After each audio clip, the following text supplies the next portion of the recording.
En fait, je me dis, dès qu'on passe la barre des 120 €, il vaut mieux le tester pour pas avoir de regrets comme j'ai eu en cette fin d'année.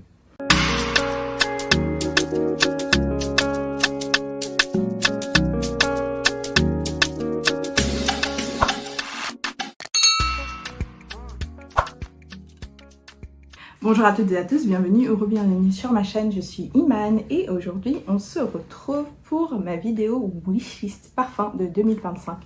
Donc je crois que c'est la 3e année où je fais une vidéo avec ma wishlist et en général au milieu de l'année je fais un update pour savoir où j'en suis, qu'est-ce que j'ai acheté, qu'est-ce que j'ai fait sortir après test en général ou peut-être parce que c'était pas une priorité et qu'est-ce que j'ai rajouté parce que en essayant des parfums au fur et à mesure de l'année, bien sûr, il y a des choses qui se rajoutent. Mais cette année, je dois avouer que ma wishlist est bien moins longue que d'habitude. Je crois que je suis à une quinzaine de parfums à peu près. Et la raison pour laquelle ma wishlist est beaucoup moins conséquente qu'avant, c'est parce que déjà, ma collection a une certaine taille, que je ne souhaite pas avoir une collection avec 200, 300 parfums. Pour moi, ça fait trop. Même en termes d'espace, mais aussi parce que, qu'on se dise la vérité, quand on a une très très grosse collection comme ça, il y a plein de parfums qu'on n'utilise pas et il y a plein de parfums qui se ressemblent. Et moi, c'est pas du tout mon truc. J'ai pas envie d'avoir une collection à rallonge où je vais avoir 2-3 parfums qui se ressemblent. C'est pour ça que je fais des declutters assez régulièrement. Là, je vais en faire un fin janvier, début février, parce que il y a des choses que j'ai rajoutées qui ont tendance à ressembler à des choses que j'ai déjà, ou il y a des choses que je ne porte plus. Donc, ça va se faire, mais bien sûr, comme vous le savez, il y a des sorties, il y a des parfums qu'on n'a pas eu le temps, que j'ai pas forcément pu acheter l'année dernière, donc je vais vous en parler. D'ailleurs, sur ma wishlist de cette année, en dehors des 15, il y en a 2 qui sont des parfums qui étaient sur ma wishlist de l'année dernière, c'est juste que j'ai pas pu les acheter. Il y en a un notamment qui est sold out depuis des mois, donc j'attends qu'il se revienne en stock, et il y en a un autre, c'est juste parce que vraiment j'attends la bonne occasion parce qu'il est assez cher. Avant de commencer, comme d'habitude, senteur du jour. Mettez-moi en commentaire votre senteur du jour. Ma senteur du jour, c'est ce layering qui m'est inspiré par ma tenue. Donc c'est un peu une couleur pêche, donc je voulais sentir la pêche. Donc j'ai mis en layering Flower Bomb Ruby Orchid et je pense que ça fait peut-être 1 an que je ne l'ai pas porté, pour être honnête. C'est un des premiers parfums que j'ai acheté quand j'ai commencé à faire des vidéos parfums. C'est l'ADN Flower Bomb mais avec de la pêche et de la vanille. Franchement, il est très sympa. Je trouve qu'il est sous-coté. Je sais qu'il y a une autre version qui est sortie en 2024 avec de la mangue et tout ça. Franchement, j'ai pas aimé. Ça, c'était vraiment une belle sortie. Et j'ai mis dessus Sunset Hour. Donc moi, j'ai le flacon édition limitée. Et ça, c'est un parfum boisé, frais, épicé. Très fruité, ça fait un peu cocktail. En fait, je trouve que ça fait cocktail de fruits avec du gingembre et après le côté boisé. J'aime vraiment beaucoup. Et franchement, je suis trop contente d'avoir pris ce flacon là parce qu'il est vraiment magnifique. D'ailleurs, ça va bien avec ma tenue. Voilà, donc mettez-moi en commentaire votre senteur du jour et on va commencer la vidéo. Je vais commencer par les 2 parfums que j'avais sur ma wishlist l'année dernière et que j'ai pas encore acheté, donc je vais les passer sur cette année. C'est d'abord Creed Queen of Silk, un parfum. Au début, franchement, je ne le comprenais pas. La première fois que j'ai senti, j'ai pas compris. Et je suis tombée amoureuse quand j'ai été à Londres et que les boutiques Creed étaient vraiment à fond sur le marketing. Ils faisaient sentir partout. Vous passez devant la boutique, ça sent comme ça. Et c'est en l'essayant sur peau que j'en suis tombée amoureuse. Sauf que quand même, c'est pas donné. C'est 260 €, 75 ml. Donc moi, je vais essayer de trouver une meilleure occasion, soit en grey market, soit peut-être en seconde main. Je pense que ce sera ça. Donc je vous dirai dès que je réussis à mettre la main dessus, mais c'est vraiment un très très beau parfum. Et il a sa place dans ma collection parce qu'il est complètement, je dirais, différent de mes goûts habituels. Moi je suis fan de gourmand, de parfums sucrés, etc. Très girly. Là c'est vraiment un parfum sophistiqué. Il y a de la vanille, il y a du fruit de la passion, etc. Mais c'est vraiment pas de prime abord le type de parfum qui me ressemble, si je peux dire, ou qu'on s'attend à ce que moi je porte. Donc c'est aussi pour ça. Et il a une performance incroyable. Je sais que j'étais une fois à une soirée C'était la soirée sortie de Elisa Bridal à Abidjan avec Elle Côte d'Ivoire et Zino. Et il y avait 2 personnes qui le portaient. Je les ai complimentées les deux. Elles étaient un peu choquées que j'ai reconnu le parfum. J'étais là, mais en fait, je suis une fan, donc voilà. Le deuxième, il est sold out. C'est le Vanilla Oud de Kayali. Donc pareil, j'ai essayé quand j'étais à Londres. J'en suis tombée amoureuse, il était sur ma wishlist. Et je voulais pour mon anniversaire, sauf qu'il était plus disponible sur le site de Sephora et plus disponible sur le site de Kayali/Huda Beauty. Donc je ne sais pas si c'est parce qu'il a arrêté ou si ils vont le restocker. Donc voilà. Donc ça, c'est les 2 parfums qui me restent de 2024. Et on va rentrer sur donc les vrais parfums de 2025. Le premier, c'est Amazonia Love. Amazonia Love de la maison Nail Jacket, il me semble. C'est une petite maison de niche. Là, je crois qu'ils ont sorti leur 2e parfum il n'y a pas longtemps. Mais en fait, ça, c'est un parfum, déjà, j'en avais jamais entendu parler. J'avais jamais entendu parler de la marque. Et je me suis commandé un un kit d'échantillons, d'une dizaine d'échantillons chez les passionnés. Parce que je voulais sortir le Nutaloka. Mais j'étais obligée d'en prendre 10. Donc, j'ai pris à peu près tout. Et j'ai senti le Amazonia Love. Une première seconde, j'ai pas compris ce que je sentais. Mais après, je suis tombée complètement amoureuse. C'est un parfum tropical, frais. Franchement, ça donne vraiment l'impression d'être dans une forêt tropicale en Amazonie et tout. C'est vraiment très bien fait. Et je trouve très très unique. Et je pense que pour les périodes chaudes, il va cartonner. Donc ça, c'est le premier. Le deuxième, c'est Dissumano de Morphe. C'est un parfum que j'ai testé, j'ai un échantillon. J'ai aussi testé en boutique ici parce qu'il est disponible chez Zino en Côte d'Ivoire. C'est un parfum vanille coco, mais il a un côté presque glacé. Je sais pas, après peut-être c'est le flacon qui me donne cette impression-là. Mais il a un côté frais glacé et coco vanille un peu réconfortant. Je pense que bon, après, je vais être honnête, tout ça, c'est des échantillons pour lesquels j'aurais dû vous faire les revues depuis quelques temps. Donc là, comme je vous ai dit, je vais m'y remettre. Une fois par semaine, je ferai revue 3 échantillons comme je faisais. Comme ça, vous aurez des revues un peu plus complètes. J'en ai pas mal, hein. Je pense que j'ai une bonne vingtaine, voire une trentaine d'échantillons. Une des premières revues que je vais faire, ça va être les extraits de BDK. Et bien sûr, il y aura Cadelage, les parfums qu'ils m'ont offert. Donc voilà, en tout cas, Morphe, Dissumano, il est vraiment très très très beau. Le suivant, c'est un peu vous qui m'avez aidé à le choisir sur le canal. Je voulais rajouter un Montal. Ça va faire la 3e année, donc la 3e fois que je vais rajouter un Montal, parce que vous verrez, cette année, j'ai fait l'effort, même l'année dernière, c'est un parfum par marque. Je veux pas 2 parfums de la même marque dans ma wishlist. Donc, j'ai hésité fortement entre Lucky Candy, Lucky Candy, j'ai pas aimé. Bubble Forever et Arabian's Musk, qui est une des dernières sorties que j'ai senties en boutique à Abidjan et qui est maintenant disponible à la boutique Montal à Abidjan. Donc, je vais partir sur Arabian's Musk parce que je le trouve hyper unique. Que j'aime beaucoup le flacon, que j'ai Arabian son cas, donc je trouve que même niveau rendu dans ma collection ça ira très bien. Donc comme quand on achète un 100 ml, on a un 20 ml offert, je prendrai le Bubble Forever en 20 ml. Le suivant, c'est un parfum que je n'ai pas senti et je crois que trouver un échantillon c'est un peu galère, c'est Sugar Kisses de Lorenzo Pazzaglia. Donc j'ai vu, je crois qu'ils ont des échantillons disponibles sur le site qui s'appelle 50 ml. J'en ai acheté déjà pas mal sur ce site-là aussi. Notamment quand j'avais commandé... Non, Gossip Night. Je sais plus si c'était là-bas. Je crois bien que c'était là-bas que j'avais commandé. Donc ils ont pas mal d'échantillons. Donc je prendrai dessus. Le seul truc qui est un peu relou, c'est que c'est en Italie. Et donc les frais de port sont assez élevés. Mais bon, je mettrai avec plusieurs autres. Comme ça, ça me reviendra pas trop cher au flacon. Donc je sais pas ce qui sent. J'ai juste entendu que c'était un parfum qui avait du cacao, des notes hyper sucrées. Je me dis c'est totalement mon genre. Le suivant, c'est Leisure in Paradise de Simone Andreoli. Parce que l'année dernière, j'avais Sunplosion. En fait, j'avais Sunplosion ou Leisure in Paradise. Après, j'ai été sortie. Et en fait, j'ai préféré Leisure in Paradise à Sunplosion.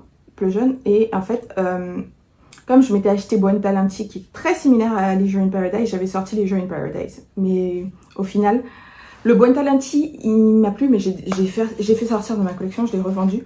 Parce que je trouvais qu'il n'était pas... Je préférais Leisure in Paradise et je trouvais qu'il performait pas aussi bien que je voulais en termes de projection. Le Leisure in Paradise, il est vraiment très très bien fait. C'est un parfum tropical mangue, un peu lacté, mangue papaye aussi. Il est vraiment super. Le suivant, c'est le Bacciami de Bulgari. Et ça, je l'ai senti 2 fois à l'aéroport, 2 voire 3 fois même à l'aéroport, à Paris et je crois aussi à Istanbul d'ailleurs. Et c'est un parfum, j'en avais déjà entendu parler, mais j'avais jamais, c'est une collection qu'on ne trouve pas facilement. C'est un parfum en fait où je crois qu'il y a 3 notes, ça doit être genre gardenia, vanille et peut-être musc, un truc comme ça. C'est assez simple, mais en fait moi je le veux vraiment pour l'avoir pour le mettre en layering. Il passe apparemment très très bien en layering. Tout seul il est sympa, mais je crois que là où il shine vraiment c'est en layering. Après encore une fois ça c'est un bon petit prix aussi, donc j'essaierai d'avoir une bonne occasion dessus. Le suivant c'est un parfum, là les deux suivants même encore c'est des parfums dont je suis tombée amoureuse quand j'ai été à Londres aussi. Le premier c'est Scherzo de Miller Harris, donc c'est un parfum rose oud mais hyper classe, assez différent des autres parfums rose oud que j'ai. D'ailleurs là j'avais le Oud Disparance, j'ai depuis presque 2 ans maintenant, hein. Mais là je vais l'offrir à ma soeur parce que elle l'a senti, elle aime beaucoup, donc je vais lui offrir parce que au final je me rends compte que je le porte pas et comme ça me donnerait une bonne raison d'acheter le Scherzo. Il est très beau. Après, au début je voulais le prendre sur le site Niche Beauty, mais je crois qu'ils ont enlevé la réduction sur pas mal de marques, parce que même mon Gossip Night j'avais acheté sur le site de Niche Beauty avec 20%, mais je crois que là maintenant ils ont mis plus de restrictions. Le suivant, c'est Carioca Heart, ouais, de Juice Box. C'est un parfum mangue, tropical, un peu laté. Il faudra peut-être que j'essaie de me trouver un échantillon avant. Je sais que je l'ai beaucoup aimé, mais j'ai aussi eu une impression quand j'ai testé, il me rappelait quand même un petit peu Vanilla Powder. Après, j'avais Vanilla Powder sur ma wishlist, je l'ai enlevé. Parce que je me suis offert le First and White de Kalash qui est vraiment très similaire. Et la raison aussi pour laquelle j'ai enlevé le Vanilla Powder, c'est que je ne l'ai pas encore testé sur peau, je l'avais testé sur mouillette. Et que là, quand j'ai reçu le First and White, il y a un petit côté qui me dérange un petit peu. Donc je ne suis pas sûre de vouloir mettre autant d'argent dans le Vanilla Powder si il me donne aussi cet effet-là. Donc pour le moment, j'ai retiré le Vanilla Powder et je verrai bien. J'achèterai certainement celui-là. Le Carioca Heart sans avoir pris d'échantillon avant. Allez, YOLO, hein. Et j'ai eu que des bons retours dessus, donc je pense que pour cette fois ça le fera. C'est pas vrai achat à l'aveugle parce que j'ai déjà senti. Le suivant, c'est dans la collection les infusions de Prada. Et c'est infusion de gingembre. Parce qu'il y en a plein, je sais que infusion d'iris, il est très populaire, il y a infusion d'amande, mais j'ai envie de plus de gingembre. Il y a un autre parfum gingembre que j'avais en tête aussi. Ah oui, Ingenious Ginger d'ailleurs, de Goldfield & Banks. Mais j'ai bien envie de tester celui-là. Apparemment, il est très sympa. J'ai vu plusieurs personnes en parler. Et je me dis, pourquoi pas. Le suivant, c'est un parfum pêche. Donc ça aurait très bien été pour ma vidéo d'aujourd'hui. D'ailleurs, dans cette marque, je crois qu'ils ont 3 pêches en ce moment. Mais la plus connue, c'est Peaches Revenge, donc de Sarah Baker. Il me faudra aussi prendre un échantillon avant de l'acheter. Parce qu'il coûte genre 135 € quand même. Ouais, je le testerai quand même avant. En fait, je me dis, dès qu'on passe la barre des 120 €, il vaut mieux le tester pour pas avoir de regrets comme j'ai eu en cette fin d'année. Le suivant, je l'ai testé, ça fait presque 2 ans maintenant, c'est Manakara de Indult, il me le faut absolument.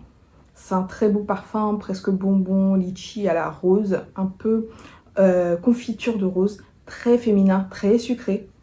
Totalement mangeur, mais très unique aussi. Je trouve qu'il n'y a pas d'autres, j'ai pas senti d'autres parfums qui lui ressemblent. Oui, il y a d'autres parfums féminins avec du litchi, de la rose, on a des linas, on a même Kaya Fusion ou Eden Sparkling Litchi, et même les Very Good Girl ou Angel Nova. Mais celui-là, il a quand même un truc différent. Le suivant, ça peut être un peu dans la même famille d'ailleurs, c'est Flamingo Fizz. En fait, je vais explorer la maison Supers Budapest. Et en regardant, je me dis que le Flamingo Fizz pourrait me plaire. Il y a aussi le Candy, mais j'ai peur que le Candy, il se rapproche un peu trop de Sugar Kisses de Lorenzo Pazzaglia. Donc pour le moment, je vais mettre Flamingo Fizz, mais c'est sûr que je prendrai certainement un kit d'échantillons pour voir lequel me convient bien. Je sais qu'il y a aussi Memories Gold qui est très populaire, mais apparemment il ressemble beaucoup à Bianco Latte, donc aucun intérêt pour moi. Le suivant, c'est un parfum que j'ai pas encore pu sentir. Je l'ai cherché plusieurs fois à l'aéroport. Mais déjà, à moi, je sais pas, une marque qu'on trouve facilement à l'aéroport. Mais même quand j'ai trouvé... moi, j'allais à l'aéroport, il y avait la version homme, mais pas la version femme. C'est le Overture. C'est un parfum apparemment qui est un peu dans la famille de Angel Share, mais façon amouage. Donc j'aimerais bien le tester. Ça, ils vendent des échantillons sur le site de Jovois, donc je prendrai ça là-bas. D'ailleurs là, je vais me commander pas mal d'échantillons. En fait, je sais pas si c'est une bonne idée de me commander plein d'échantillons sur le site de Jovois, alors que j'ai tous ces échantillons-là que j'ai pas encore... pour lesquels j'ai pas encore fait de revue. Après, je les ai tous sentis, je les ai tous testés, je sais lesquels j'aime, lesquels j'aime pas. Mais je sais pas si c'est raisonnable. Donc je vais réfléchir, peut-être que je ferai dans 2-3 mois, le temps d'avoir épuré un petit peu tout ça. Le suivant, Sois Malaqué de Dries Van Noten, dont je suis aussi tombée amoureuse à Londres. Donc ouais, ça j'ai vraiment envie de le prendre. Le flacon est magnifique, la senteur est magnifique, donc pas de problème. Ça, je vais le prendre. Et le dernier, c'est Fève Gourmande de Guerlain. Donc je pense que ça fait la 3e année où je mets un parfum Guerlain sur ma wishlist. Mais en fait, j'ai mis Fève Gourmande, mais ça pourrait être aussi... Il faut que je les teste sur peau.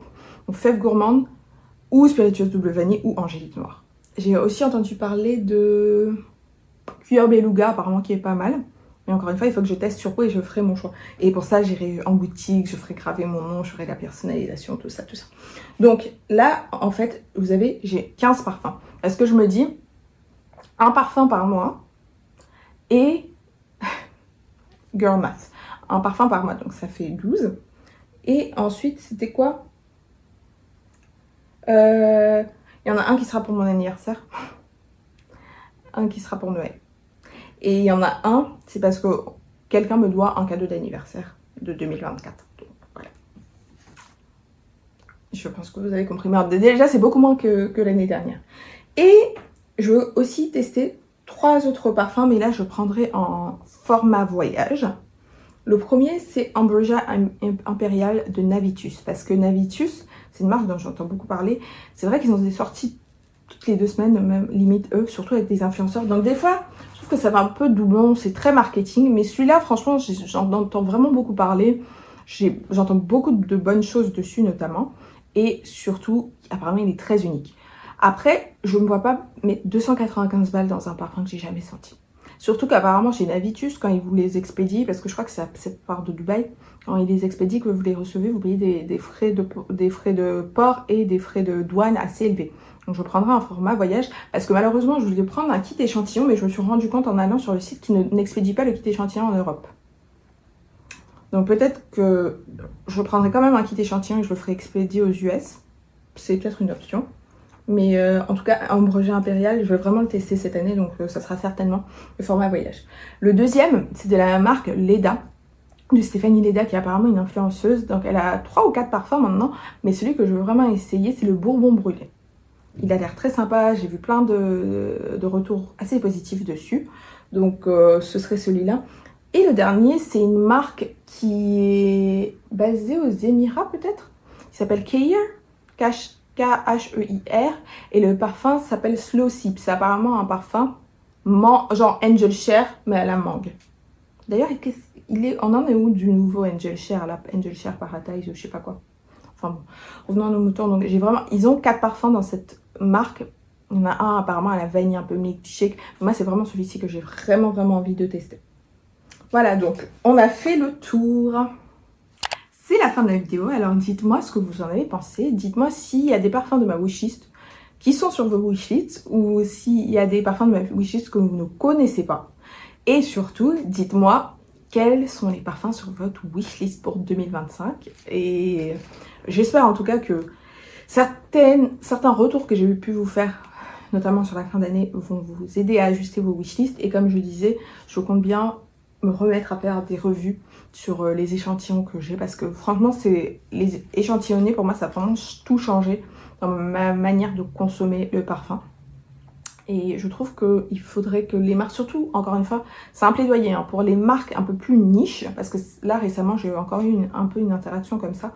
Une marque qui a un parfum à 220 €, qui ne sont pas disponibles en boutique, et ils n'ont pas d'échantillons disponibles sur le site. Pour moi, ça c'est... En fait, même si je veux soutenir la marque, c'est compliqué. Donc je vois de plus en plus que les marques comme ça, qui font des parfums à 180, 190 €. Il y en a de plus en plus qui proposent des échantillons. Même hier, j'ai vu une marque qui a fait ça. Je sais plus c'était quelle marque.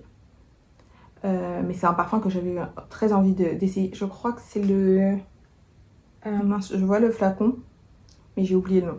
Donc, c'est très bien. C'est ce qu'il faut parce que... Oui, on veut faire des achats à l'aveugle, mais on veut aussi éviter, surtout que sur l'Europe, on n'a pas la même chance, je dirais, qu'aux US, où ils peuvent faire des achats à l'aveugle, ouvrir le parfum, ça leur plaît pas, ils le retournent ouvert. Nous, une fois que c'est ouvert, c'est mort. Donc, et je sais de quoi je parle. Voilà, donc merci beaucoup d'avoir regardé cette vidéo et on se retrouve la semaine prochaine. Donc la semaine prochaine, je vais revenir au format 2 vidéos par semaine. 3 vidéos par semaine, c'était vraiment mon challenge pour décembre. Mais c'est vrai que c'est très... c'est très time consuming. Et bah là, les vacances sont finies, donc je vais me remettre à travailler. J'aurai pas autant de temps pour faire les montages, faire le contenu, etc., etc. Surtout que je vais aussi prendre du temps pour faire un peu plus de short format, des reels / short / TikTok. Donc voilà, merci beaucoup d'avoir regardé cette vidéo. On se retrouve dans quelques jours. Bye!